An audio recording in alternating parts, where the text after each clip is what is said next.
जय श्रीराम। आज प्रथम गोटे भल कथा कहूँ जो भक्त सम्मेलन हो दीटा प्रश्न समस्ते जाना दरकार जे मातृगर्भ नाम कौन ये बड़ कथा मातृगर्भ नाम कौन जोड़े से करके देखेद लोक बुझीज हाँ यहीटा ही मातृगर्भ नाम बुझीगला कि द्वितीय हूँ शून्य शून्य महाशून्य महाशून्य गोटे भजन अच्छी मंत्र अच्छी यार कहबार कथा से महाशून्य मंत्र जे जानी प्रथम किसी लोक दीक्षा नवा द्वारा जानी कौन प्रकार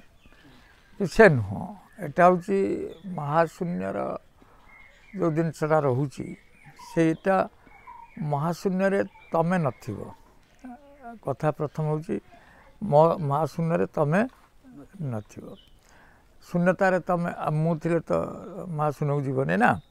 मु न था कि तुम जोटी थी से गोटे पॉइंट लगे है जे सेटा केवल शुणव कथा हूँ जहाँ शुणव से शुणव से शुणव किंतु से किसी कर पार न अर्थात धर मोर सेन्स अच्छी आई मंत्र को सेठी जपुची बा मुझे कर तार फिल हम से सरीगले तापर गोटे से शुणव गोटे जिनस जो शुणिले जमती 7 ରୁ 12 थर भितर से निस्तब्ध हो माने आउ चाहिए हली पार ना कि ना निशब्द हो माने निशब्द माने से शब्दता को नहीं जो टाणी सेटा हूँ गोटे भगवत प्रदत्त जिनस प्रत्येक माने जेकोसी प्राणी की भी से स्तब्ध करदे सेटा कौन यहीटा भी बड़ कथा जाना दरकार ये जे जानी प्रश्न करवा कथा जे भक्त सम्मिलन जे मातृगर्भ नाम को देखई दियो द्वितीय तो हूँ महाशून्य एमती कौन अच्छी कहे आप आम जो 10-20 लोक आगे निस्तब्ध हो स्तंभीभूत अर्थात ता ना गाँ किसी मन पड़ो ना से जिनसा कौन से बहुत भाव में कहवा जाना दरकार से भगवत प्राप्त होती जो मैंने से भगवत कृपार कहींपारे है कि या जाना बड़ा दरकार। द्वितीय कथा आज भल कथा कहूँ जे मन पर जो आमर देख शरीर विभिन्न पार्ट्स खराब हो जाए बयस अनुसार हो मूल पार्ट्स खराब हो कार हाथ खराब हो गला कार गोड़ खराब है एमती हो कि तेणु से एक्सरसाइज मध्यम हो से पार्ट्स टाक कौन कह ठीक करा धर हाथटा जनकर उठुने ये भी उठेदेले ये आसी नी से उठेदेले एक्सरसाइज कर उठेदेले से भाया जमती हूँ तार मनर मनटा जोटा मन मन को रिपेयरिंग करमती करा जाए बा ताकू कौन करा जाए जमती आउ थे भल मनटे देवाई तार केमती कौन व्यवस्था अच्छी भल मनटे पाइले से ठाकुर पाक जापर से जो मन पर मुझे कहबी ताके जाना कथा मनर आम हाथटा जानी गोड़टा जानी मन ब्रेन भितर अच्छी मनटा बुद्धि बा मनटा से ब्रेन भितर अच्छी से जो ब्रेन बा जो मस्तिष्कर आम केते भाग ही ताकू एक्टिव कर अति बेसी भल साधारण लोक 7-8% रोचे से जो 8% जो ब्रेनटा पाखे कम कर 4% खंड से तार काम करूनी धर गोटे लोक कहूँ जे कौन करुच्ची ना मो द्वारा एटा हेनी ना तुम कौन से कह तुम यहाँ कर दियो तुम ना ना बाबा एटा मो द्वारा हेनी मुझे कह तुम दीक्षा दे दियो तुमको कौन कह मो द्वारा हम ना जो मो द्वारा हम नहीं मो द्वारा हेनी जो कहला अर्थात आम जो 8% एक्टिव रखी से 4% को से पुणी वीक करदेला हम नहीं वीक हो गला तार 4% वीक हो गला ତା ମନ ରହିଲା 4%, ମାନେ 4 ଭାଗ ଜମା ମନ କାମ କଲା, 8 ଭାଗରୁ ଫେର 4 ଭାଗ ତାର କମେଇଦେଲା। ସେ ହଁ ମୁଁ ଏ କଥା ପାରିବି, ହଁ ନିଶ୍ଚୟ ପାରିବି, ତାହେଲେ ସେ ଯେଉଁ 4% ତ କମିବନି, ସେ ଯେଉଁ 8%ରୁ ଆହୁରି 12%କୁ ପଳେଇଯିବ। ହଁ ମୁଁ କରିବି, ହଁ ମୁଁ କରିବି, ଅର୍ଥାତ୍ ସଂସାରରେ ହଁ ମାରିଲେ ସବୁ କଥା କରି ହୁଏ। ନା ପାରିବିନି, ନା ପାରିବିନି, ଦୁର୍ବଳତାରେ ଆସିଗଲା। ସେ ତ ନିଜକୁ ମାନିଗଲା ନା ନା, ଇଏ ଗୋଟେ ପାର୍ଟସ୍ ଆସେ। ଆଉ ଗୋଟେ ଦେଖିବ ଯେ ତମେ ଭଲ ଗୀତ ଗାଇ ଜାଣିଛ, ଗୋଟେ ପିଲା ତାର ଭଲ ପାଠ ବି ଜାଣିଛି, କାରଣ ବହୁତ ସମୟ ପରିଶ୍ରମ କରୁଛି, ପାଠ ବି ଜାଣିଛି, କିନ୍ତୁ ଯେତେବେଳେ ଫୋନ୍ଟି ଦେଇ ଦେଉଛି ସେ ତା ଗୀତ ଗାଇପାରୁ ନାହିଁ। ଯେତେବେଳେ ପରୀକ୍ଷା ଆସୁଛି ସେ ପରୀକ୍ଷାରେ ବସିଲାକୁ ସେ କଥା ତାର ଆଉ ମନେ ପଡ଼ୁନି। ଏଇ ଅବସ୍ଥାରେ କ'ଣ କରିବ? ଧର ଗୋଟେ ବଢ଼ିଆ ଗୀତ ଜାଣିଛି, ଆମର ପିଲା ବି ଅଛନ୍ତି ବହୁତ ଭଲ ଗୀତ ଗାଇ ଦେଉଛନ୍ତି, ଯେତେବେଳେ ମୁଁ ଆସି ବସିଯାଉଛି ସେ ଆଉ ଗାଇପାରୁ ନାହିଁ। ମୋ ପାଖରେ ଯେତେବେଳେ ଗାଇପାରୁନି ସେ ଫୋନ୍ ଦେଲେ କ'ଣ ଗାଇବ? ସେ ବି ଗାଇପାରିବନି, ହେଲା ନା ନା। ତେଣୁ ସେଠି କ'ଣ କରାଯାଏ? ସେଠି ଯେଉଁ ମନଟାର ଯେଉଁ କଭର୍ କରିଗଲା ଦୁର୍ବଳତାଟା, ସେଠି କ'ଣ କରାଯାଏ ନା ତମେ 2 ଜଣ 3 ଜଣକୁ ବସେଇ ଗାଅ, ନହେଲେ ଗୋଟିଏ ଲୋକକୁ ବସେଇକି ଗାଅ, ଫେର 2ଟା ଲୋକକୁ ବସେଇକି ଗାଅ, ହେଲା। ବାସ୍ ଆସ୍ତେ ଆସ୍ତେ ଆସ୍ତେ ସେଟା ପଜିଟିଭକୁ ନେବା ପାଇଁ ପଡ଼ିବ। ଯେ ହଠାତ୍ ସେଥିରେ ଫୋନ୍ଟା ଦେଇଦେବ ସେ କିଛି କହିପାରିବ ନାହିଁ। ବା ତମେ କୌଣସି ଗୋଟେ ଗୀତ ବୋଲା ହେଉଛି, ଲାଷ୍ଟରେ ମୋତେ ଟିକେ ଦୁନା ନହେଲେ ମୁଁ ବୋଲେ, ସେଥିରେ ବୋଲିଦେଲା ଲାଷ୍ଟରେ, ଧର 2 ପଦ ଠିକ୍ ବୋଲୁ, ସେ ବୋଲିଲେ ସେ ଦେଖିବ ତା ପରଦିନ ମାଇକ୍ ବାଜିଲେ ସେ କହିବ ମୁଁ ଆଉ ଟିକେ ବୋଲି, ଅର୍ଥାତ୍ କମେଇ କମେଇ ବଢ଼େଇବାକୁ ପଡ଼ିବ। ଆଗେ ଡରୁଛ ନା, ଧର ଆମକୁ ଫୋନ୍ ଦେଲେ ଆମେ କହିପାରିବୁ, ତମକୁ ଏ ଫୋନ୍ ଦେଲେ ତମେ ଧର ତମେ ଏଇଠି ପଳାଇଲେ ମୁଁ ସେଇଠି ପଳାଇଲେ ଆଉ ତମ ପାଟି ଖୋଲିବ କି? କିନ୍ତୁ ଜାଣିଛ କିଛି, ଜାଣିଛ କିନ୍ତୁ ଖୋଲିବ ସେ ଯେ କହିବାର କେମିତି ହେବ? ଆଗେ ଅଳ୍ପ ଅଳ୍ପ କୁହ, ଅଳ୍ପ ଅଳ୍ପ କହୁ ସାହସ ହେଇଯିବ, ହେଲା କି? ନହେଲେ ସେରେ କ'ଣ ବହୁ ଜାଣିଥିବ କିଛି କହିପାରିବ ନାହିଁ। ସେଟା ତମ ମାଇଣ୍ଡଟା ବା ତମକୁ ଇଏ କରାଉଛି ନା ମୁଁ କହିପାରିବିନି ଏମିତି। ତାପରେ ଦେଖିବ ମନ ଯେଉଁଟା ୱିକ୍ ହେଉଛି, ଧର ଜଣେ ଆସିକି ଆମ କେସ୍ରେ ଦେଖିବା ଯେ ଏବେ ଜଣେ କାଲି କଥା ବି କହୁଥିଲେ ଯେ ଆମେ 1000 ଲୋକ ବାବା ଆପଣ ଦେବେ ଖୋଇବା ପାଇଁ, ଆମେ କ'ଣ କହିଲେ? ଆମେ କହିଲେ ହଁ ଠିକ୍ ଅଛି କହିଲେ, ଯେଉଁ ହଁ ମାରିଦେଲ, ବର୍ତ୍ତମାନ ତୁମକୁ ସମସ୍ୟା ଆସିଲା, ହଁଟା କହିଛ ମାନେ ସମସ୍ୟା ତୁମେ ନେଲ ନା ନାହିଁ? ସିଏ କ'ଣ ନେଲେ କି? ତାଙ୍କର ତୁମ ମୁଣ୍ଡରେ ଥୋଇ ଦେଇକି ପଳେଇଲେ। ତାହେଲେ ତୁମ କେଉଁଠୁ ଆଣିବି ପଇସା, କେଉଁଠୁ ଆଣୁଛ, କହି ତ ଦେଲି, ଇଏ କ'ଣ କରୁଛି? ତୁମକୁ ୱିକ୍ କରାଉଛି, ହେଲା। ୱିକ୍ କରିଦେଉନି କି? କେଉଁଠୁ ଆଣିବି, କାହାକୁ ମାଗିବି, ଲୋକ ଜାଣିଛନ୍ତି ପଇସା ଅଛି, ଏମିତି ସେମିତି ହେଇକି ତୁମେ ଗୁରେଇକି ତୁମ ମୁଣ୍ଡଟାକୁ ଅଧିକା ୱିକ୍ କରିଦେବ। ଯଦି ଷ୍ଟ୍ରଙ୍ଗନେସ୍ ଦରକାର, ନା ଏଟା ହେଇପାରିବ ନାହିଁ, ମୋ ପାଖରେ ପଇସା ପତ୍ର ନାହିଁ, ସରିଗଲା। ନାଇଁ ମୋ ପାଖରେ ନାହିଁ, ଏବେ ହେବନି। ଏଇ ଯେଉଁଠି ନା କହିବା କଥା, ଧର ତୁମେ ଆଉ ଗୋଟେ ଜାଗାରେ ଦେଖିବା, ଧର ତୁମକୁ ମିଠା ଗୋଟେ ବନ୍ଧୁ ଘରେ ଦେଉଛନ୍ତି, 5ଟା ଖାଇସାରିଲେଣି, ସେ ଯେତେବେଳେ ନେଇକି ଆଉଛି ନା ଆଉ ହେବନି, ନା ମାନେ ସେ ବୁଝୁଛି ହଁ, କଥାଟା ବୁଝୁଛି ଯେ ହଁ ନା ମାନେ ଗୋଟିଏ ଥର ସେ ବୁଝିବ ସେଇଟା ହେଲା ହଁ। ନା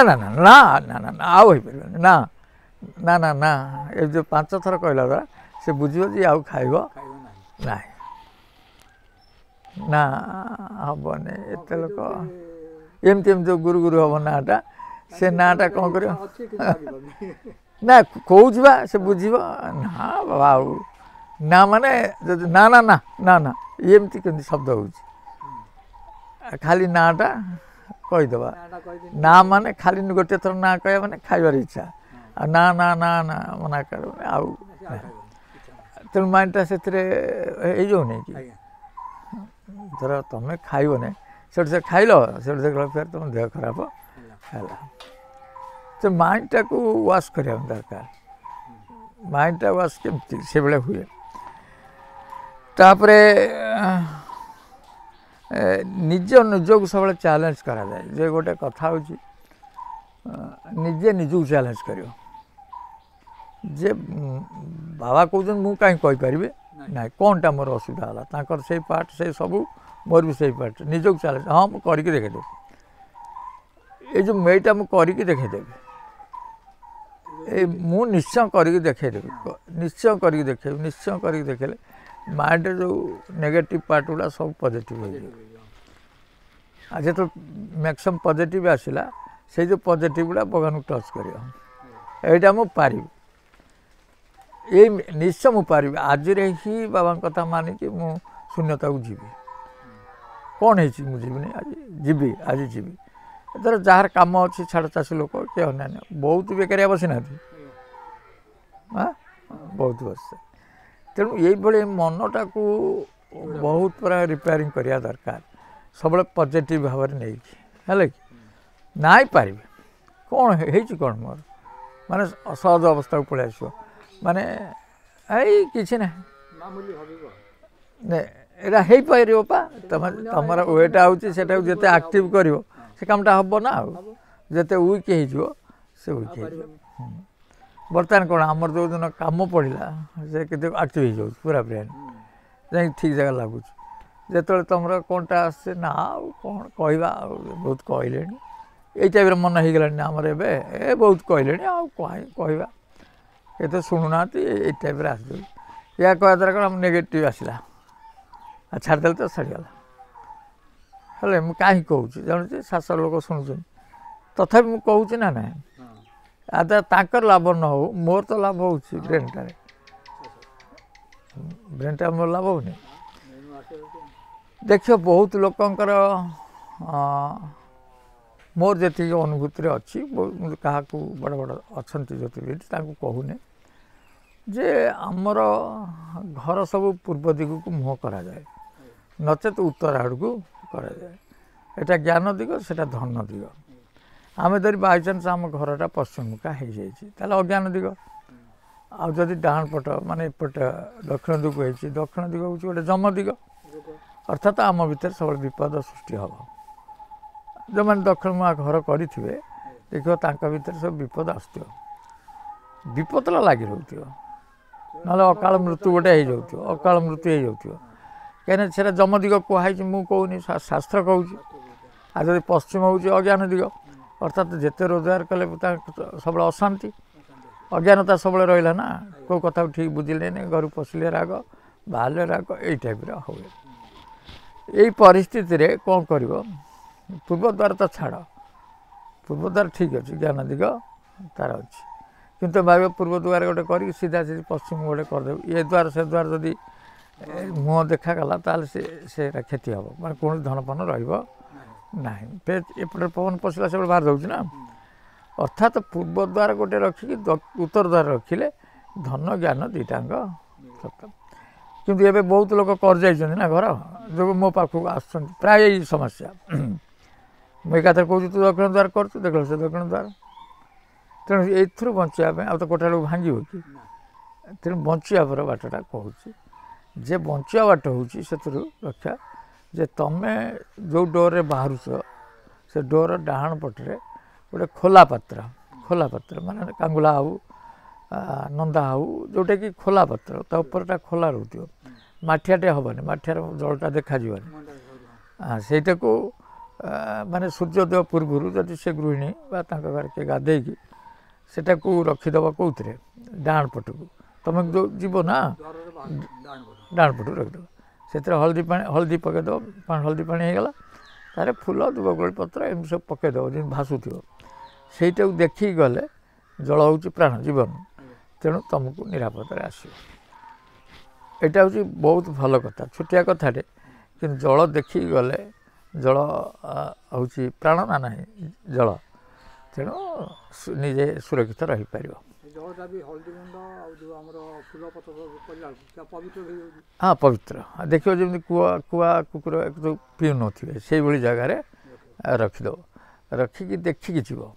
आम रखी डाण पट अनेक देखिकी जीव ये भी गोटे समस्या किसी समाधान करदेव आउ जदि तुम काम अच्छी तो डोर खोल ନହେଲେ ଗୋଟେ ସ୍କ୍ରିନ୍ ପଡ଼ୁ ସବୁବେଳେ ହ୍ୱାଇଟ୍ରେ ନ ପକାଇ ସେ ଯେଉଁ ହ୍ୱାଇଟ୍ ବିରୁଦ୍ଧରେ ଯେଉଁ କଲର୍ ଗୁଡ଼ା ଅଛି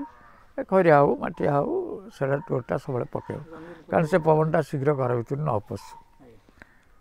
ହେଲା ନା। ଏଇଟା ଦକ୍ଷିଣ ଦ୍ୱାର କଥା ହେଇଛି, ପଶ୍ଚିମ ଦ୍ୱାର ବି ସେୟା କରିବାକୁ ପଡ଼ିବ, ନହେଲେ ତୁମ ଭିତରେ ଏଇ ଝଗଡ଼ା ଫୋଡ଼ା ଆରମ୍ଭ ହେବ। ଏଇଟାକୁ ମୋ 30 ବର୍ଷ ଜୀବନ ଭିତରେ ଦେଖିଛି, ବହୁତ ଜାଗା ବୁଲିଲିଣି ନା, ବହୁତ ଲୋକ ସଂସ୍ପର୍ଶ ଆସିଛି ଯେ ଏଇ ସମସ୍ୟା ସବୁ ହେଉଛି। ତେଣୁ ଆଗକୁ କେବେ କଲେ ସବୁବେଳେ ଦେଖିବ ପୂର୍ବ ଆଡ଼କୁ ମୁହଁ କରିବ କିନ୍ତୁ ଦକ୍ଷିଣ ପଶ୍ଚିମକୁ କରିବ ନାହିଁ, କଲେ ଏମିତି ଗୋଟେ ସମସ୍ୟା ଆସେ। କଥା ବୁଝିଗଲା। ଦ୍ୱିତୀୟ ଗୋଟେ ଭଲ କଥା କହୁଛି ଯେ ସାଧାରଣ ଛୋଟିଆ ଛୋଟିଆ ଟ୍ରିକ୍ସ ଯେ ଧର ଜଣେ ବେପାର କରୁଛି, ଆପରେ ପ୍ରାୟତଃ ଏପିସୋଡ଼ ହେବନି ନା, ତ କଥା ମାନିଥାନ୍ତୁ କିଛି ଯଦି ଉପକାର ପାଇଛି, କିନ୍ତୁ ବେପାର ଜମା ଲାଭ ହଉ ନାହିଁ, ଲାଭ ହେଉନି, ସବୁବେଳେ ସେ କ'ଣ କରୁଛି ମନ ଦୁଃଖରେ ଘରକୁ ଫେରୁଛି। ଯେ ବେପାର ଲାଭ ହେଉନି ଏଇପାଇଁ ଘରଟା ତ ନିଶ୍ଚୟ ଦକ୍ଷିଣ ମୁଖା କରିଥିବ ନହେଲେ ପଶ୍ଚିମ ମୁଖା ହେଇଥିବ, ସେଥିରେ ବେପାର ହୁଏ ନା। ହେଲେ ବି କାଁ ଭାଁ ହେବ ବେପାର, ସେ କଷ୍ଟିଷ୍ଟେ ନା ସେଟା ଯଦି ହେଇଯାଇଥିବ ସେଇଭଳି ଭାବରେ ବା ଯେକୌଣସି ବେପାରୀ ହେଉ ଯଦି ତାର ଲସ୍ ହେଉଛି, ଲସ୍ର କାରଣ ହେଉଛି ସେ ନିଜେ ଯେଉଁ ବାକ୍ସଟା ସେ ବ୍ୟବହାର କରୁଛି ଯେଉଁ ଆଡ଼କୁ ଅତି କମରେ ତା ମୁହଁଟା ପୂର୍ବ ଆଡ଼କୁ କରିକି ବସୁ କିମ୍ବା ଉତ୍ତର ଆଡ଼କୁ କରିକି ବସୁ। ଯଦି ଆମେ ସୂର୍ଯ୍ୟଙ୍କୁ ପଛ କରିକି ଆମେ ପଶ୍ଚିମ ଆଡ଼କୁ ମୁହଁ କରିଥିବା କି ଉତ୍ତରକୁ ମୁହଁ କରିକି ପଛ କରିକି ଆମେ ଦକ୍ଷିଣ ମୁହଁ ହେଇଥିବା, ତାହେଲେ ସେ ଦୋକାନ ତିଷ୍ଠିବ ନାହିଁ। ଅତି କମରେ ଏମିତି ବୁଲେଇ ଦେବ ଯେଉଁ ଜାଗାରେ କ୍ୟାସ୍ ରଖିବ ତୁମେ ପୂର୍ବକୁ ମୁହଁ କରିଥିବ ନଚେତ ଉତ୍ତରକୁ ମୁହଁ କରିଥିବ। ଇଏ ହେଲା ଗୋଟେ କଥା। ଦ୍ୱିତୀୟ ହେଲା ତୁମେ ଯେଉଁ ବାକ୍ସରେ ଟଙ୍କା ରଖୁଛ ବା ଡ୍ରରେ ତୁମେ କ'ଣ କରୁଛ ନା ଲୋକ ଆସିଲେ ତୁମେ ଭଙ୍ଗେଇକି ଦେଉଛ, ଏଇଟା କର ସେଇଟା ଭଙ୍ଗେଇ, ଏଇଟା ତ ସବୁ ଚାଲିବ ବେପାର, କିନ୍ତୁ ସେଇଠି ବାହାର କରିକି ଚାହା ପାଇଁ କାହାକୁ ଦେବ ନାହିଁ, ଏଇଠୁ ନେଇଯା ଜଳଖିଆ ଟିକେ ନେଇଯା ବା ଏଇଠୁ ନେଇଯା ଘର ପାଇଁ ଯାଇ ନେଇଛୁ, ଇଏ କାମ ହେଲେ ଆଉ ଦୋକାନ ଚାଲିବ ନାହିଁ। ସେ ଫଣ୍ଡସଟା ଅଲଗା ରଖିବ ହେଲା କି। ତୁମେ ଆସିକି ଦଣ୍ଡ ଦେଇ ସୁନ୍ଦରଟି ନାଇକି ଯାହା କରିକି ତ ଠାକୁରଙ୍କୁ ଡାକି ବସିବ ନା ନାହିଁ, ପୁଣି ଯେତେବେଳେ ବନ୍ଦ କରିବାକୁ ଯିବ ତାପରେ ତୁମେ ଟଙ୍କାଟା ଗଣିବ, କିନ୍ତୁ ସେଥିରୁ କେବେ ତୁମେ ନେଇଯା ଚା ନେଇଆସିବା ପିଇବା ଏମିତି ଯେଉଁ ଦେଖିଥିବ ହେଉଥିବ ସେଇଟା ଲକ୍ଷ୍ମୀ ଛାଡ଼ିଯାଏ, କେବେ ତା ଦେହରୁ ପଇସା ବାହାର କରିବନି, କିନ୍ତୁ ବିଜନେସ୍ରେ ବାହାର କରିବ। ଜଣେ 500 ନେଲା 300 ଟଙ୍କାର ଜିନିଷ ନେଲା 200 ଦେବିନି ନା, ସେଇଟା ତା ଭିତରେ ଚାଲିବ, କିନ୍ତୁ ବାଜ୍ୟ ଖର୍ଚ୍ଚଟା ତା ଭିତରେ ହେବ ନାହିଁ। ମୁଁ ଦେଖିଛି ବହୁତ ଏଇଠି ଦୋକାନ ଖୋଲା ହେଉ ତା ବାପା ଆସିବ, ଆରେ କ'ଣ ମାଛ ପଟାମୁଣ୍ଡି ଯିବି ଆଉ ମୋତେ 100 ଟଙ୍କା, ସେ କଥା ହେଇନି 100 ଟଙ୍କା, ନହେଲେ ଗୁଆ 1.5 କିଲୋ ଦେଇଦେବି ବାଟରେ କାହାକୁ ବିକିଦେବି, ଇଏ ଗୋଟେ ବେପାର ଚାଲିବ କି? ତାପରେ ପୁଅ ଆସିବ, କେତେ ଟଙ୍କା ହେଲାଣି ଦେଇ ନା ଏଠି 50 ଟଙ୍କା ଦେ, ଇଏ ବେପାର ଚାଲିବ କି? ଯାହାର ସବୁ କ୍ଷତି ହେଉଛି ଏଇପାଇଁ ହେଉଥିବ, ଏଇ କାରଣକୁ ସବୁ ନେଇକି ହେଉଥିବ। ଆଉ ଶେଷରେ ବି ବୁଝେଇ ଦେଉଛି, ପ୍ରାୟତଃ ଆମେ ଏ ବିଷୟରେ ବନ୍ଦ ହେବ ନା ଆଉ କେତେ କହିବେ, ଯେ ଭଲ ଟ୍ରିକ୍ସ ବୁଝାଉଛି। ଧର ଗୋଟେ ଗାଈ କ୍ଷୀର ଦେଉ ନାହିଁ ବା ସେଠୁ ମନେ ପଶିବ ଯେ ମୋ ଗାଈକି କିଏ କ'ଣ କରିଦେଇଛି, ଆଉ କ୍ଷୀର ଦେଉନି, ଆଉ କିଛି ନାହିଁ, ଗୋଟେ ବିଶ୍ୱାସର କଥା ଯେ ତୁମେ ଦୁଇଁବା ପୂର୍ବରୁ ବହୁତ ଲୋକ ଅଛନ୍ତି, ଲୋକ ବସିଥିବେ କ୍ଷୀର ଦେଉଥିବ, ଅଧ ବାଲ୍ଟି ପାଣି ପୁରେଇ ଆଗରୁ ନେଇଯାଇଥିବ, ଏକେ ଧୁଇଁକି ସେଠୁ ବାଲ୍ଟି ଆଣି ଦେଖେଇଦେବ, ସେ ଲୋକ ଟିକେ ପାଣି ପକାଉନା ନା ଆଉ ପାଣି ପକାଉନି, ତୁ ଆଇଛୁ ମାନେ ମୋର ଏତେ ଭଲ ପିଲୁ ନାଇଁ ନାଇଁ ସେରେ କ'ଣ ନାହିଁ, କିନ୍ତୁ ଆଗରୁ ପାଣି ପୁରେଇ ଦେଇଥିବ। ସେମିତି କରିବନି, ଠକେଇବନି। ତୁମେ ଯେତେବେଳେ ବାଲ୍ଟିଟା ନେବ ଧୋଇବା ପାଇଁ ସେ ବାଲ୍ଟିରେ ଗୋଟେ ତୁଳସୀ ପତ୍ର ପକାଇଦେବ, ତୁଳସୀ ପତ୍ରଟେ ବାଲ୍ଟିରେ ପକାଇ ଦେଇକି ଗାଈ ଧୋଇବ, ନିଶ୍ଚିନ୍ତ କ୍ଷୀର ବଢ଼ିବ। ଛୋଟିଆ ଟ୍ରିକ୍ସଟେ, ଖାଲି ମାନେ ତୁଳସୀ ପତ୍ରଟେ ପକାଇଦେବ, ଧୋଇଲା ଆଉ କ'ଣ, ତୁମେ ମାନେ ଠାକୁର ଆଗେ ନେଇଗଲେ, ଯେଉଁ ତରକାରୀଟା ପଡ଼ିଲା ତୁଳସୀ ପଡ଼ିଛି ନା, ଯେଉଁଠି ତୁଳସୀ ପଡ଼ିଲା ଠାକୁର ନେଇଗଲେ, ତାପରେ ତୁ ଏତିକି ମାନେ ନା ଦେଖିବ ଗାଈ ବି କ୍ଷୀର ଦେବା। ଗାଈ ତ ମା' ବୋଲି ଭାବିବା ଦରକାର, ଆଉ ଯଦି ପଶୁ ବୋଲି ବାଡ଼ଉଥିବ ଦୁର୍ଦ୍ଧାର କରିକି ସେ ଜାଣିବି କ୍ଷୀର ଦେବେ ନାହିଁ, ମା' ଭଳି ପାଳିବା ଦରକାର। ଇଏ ଗୋଟେ ଭଲ ଟ୍ରିକ୍ସ। ଆଉ ଶେଷ ଟ୍ରିକ୍ସଟା ଭଲ ଦେଖେଇ ଦେଉଛି, ତୁମେ ଭଲ ଚଳ ବରଂ, ଯେ ବେପାର ଯେ କରୁଛ, ଯେଉଁମାନେ ଯେତେ ବେପାର ଶୁଣୁଛ ମୋ କଥା, बा तुम ये कर सेयार करदेव जो मैंने जे घर गला बेले से खुशी रे जातु रागिक न जाओ जे खुशी रे जाओ बेपार करने जाऊँ मैंने खुशी रे जाओ ठाकुर डाक आउ तुम निजे हो तुम बहु हो मैं स्त्री जे बहु हो ताको गाधे पड़ी गोटे बेलपत्र देवे बेलपत्र माने तीन टा पत्र लगी शाखा कि डेफटा एत लंबा रहा दरकार ना डेफटा छुंडे दब ए तीन टा टोपा चंदन मारदेव गोटे बेलपत्र तापर गोटे तुलसी आण भल तुलसी ताकू धोई दे चंदन मारदेव मारिक नहीं तुम बक्स पकईद जो बक्स बेपार कर दंड थब दुपटे दब कह जे मुझे आज संकल्प कली आ भितर आउ मु खर्च करी ना देख आज करके देख आत हो गला एत टाइम काली करके देख संजय जदि कह निश्चय तुम बेपार अधिका होटा प्रतिदिन कर जो नहीं कि आसो ये सुखी जाइए पॉलिथिन पूरेद गोटे पॉलिथिन पूरेदेल जो पॉलिथिन बोझ है से नदी में नहीं पकईदेव से भासीज है यहाँ कर किंतु रागब ना क्या ठकब ना हसी हसी बेपारटा कर कि घर सब चिड़चिड़ा है दुकान कले एठी गले सेठी गले केबे होए ना निजे हसिले संसार हसो निजे दुखी गले केते भल कथा कहले आ भल कथा सब कहबी धन रोजगार कथा रोग कथा भी किसी कहबी एपिसोड शेष होला भल कथा कहूँ मन रख हाँ मुझे गोटे छोटिया कहानी कहूँ से कहानीटा भी से मन को लेकिन अच्छे थे जड़े बाबा तर आश्रम अच्छी बस लोक आसी कहला बाबा हाँ 22 मिनट एत बड़ा आउ कह कहानीटा कह जे 22 कौन से लोक जड़े आस कहला बाबा मत आप ठाकुर देखईदेवे अरे ठाकुर कौन देखईदेवी ना मुझे किसी जानी नहीं चाषी लोक उंडा लोक मत आप ठाकुर देखईदेवे कहला ठीक अच्छे जदि तू चाहूँ ठाकुर देखिए तू प्रतिदिन गोटे मंदिर को जा कहला मत जब फुर्सत नहीं खाया पे मुझे मंदिर केम जी सी फुर्सत मंदिर जुआर मुझे आपको कहीं कह से कहला मंदिर जुन ना ना कहला ठीक अच्छे छाड़ तू जो गोटे बिल जाऊ से मंदिर बाट देकी पलैबू हाथ जोड़ी देकी नमस्कार कर पलैबू कहला मंदिर कौटी रहा मो बिल कौटी रहा मुझे बिल को ना सेपटे बुलिकी एमती गला मो बिल कत पहुँचला 12टा बाद तो मुझे चाष कौन करी हे कथा हो पार मत ठाकुर देखा कहला छाड़ मुझे लास्ट कथा तो कहूँ तो बिल को लगे क्या बिल ना से हरिया बिल कहला हाँ हरिया तो पाखे कम करे ना हाँ कहले तू सब देखू तो जो खायापी आसूसी बिल को ना तो हरिया को अनेक खाइबू हरिया हो गोपाल हो धनिया हो जी हो तो पाखे जो चाषी तू गोटे संकल्प कर नौ जे यार मुँह को अनेक जाकि मुझे भात खाइबी कि जलखिया खाइबी कहले यहीटा सहज है तो मुहिर मुंडे बसली हरिया तार से कम कर हरिया मुँह गोटे अने देकी मोर खाइबी तार चलला सबुदिन ये खाने से हरिया को अनेब खाइब हरिया को अनेक खाइब चले एटा केते सहज कथा ना किंतु दिने तार निया जाइए खायापी हरिया ना से हरिया बिलरे ना अरे हरिया कड़े जाइए ना हरिया तार नईकी जाइए से कौन तार कादुआ आनब तार कौन हीरो भांगी जाइए से कौन जाए चिकटा माटी आनब कहला अरे मुझे समय बसमी सी के कादुआ चुटी आसो मुझे खाइबी बुझे कहला मु बर जाऊँ हरिया मुँह देखी देखी आसिकी खाइबी है से ये गला बेलू से हरिया कौन कर ना कादुआ चकड़ा बाहर बाहर सुना थलीटे पाई गोटे सुना थलीटे पाई सी तार आनंद देखी दे सारे सुना ये जाकि डाकला हरि भाई सी अनेदेला पर तो आईला थे पलैलु ना मुझे देखी देखी ये किए कौन ये मुझे देखी सी जानी से कह कौन ना हम तो देखी मुझे जाऊँ खाइबी कहे ये कहला देखीदेला जो ये तो गाँव हाला कर ना कहला नरिया नरिया येडा ତୁ ଗୋଟେ କାମ କର, ତୁ ଅଧେ ନେ ମୁଁ ଅଧେ ନେବି, ଆଉ ତୁ କେଉଁଠି କହିବୁନି। କହିଲା ଦେଖିଛି, କହିଲା ମୁଁ ଦେଖିଲି ବୋଲି ମୋତେ ତ ଦେଉଛି, ତୁ ଅଧେ ନେ ମୁଁ ଅଧେ। କହିଲା କ'ଣ ନେ ଯେଉଁ ସୁନା।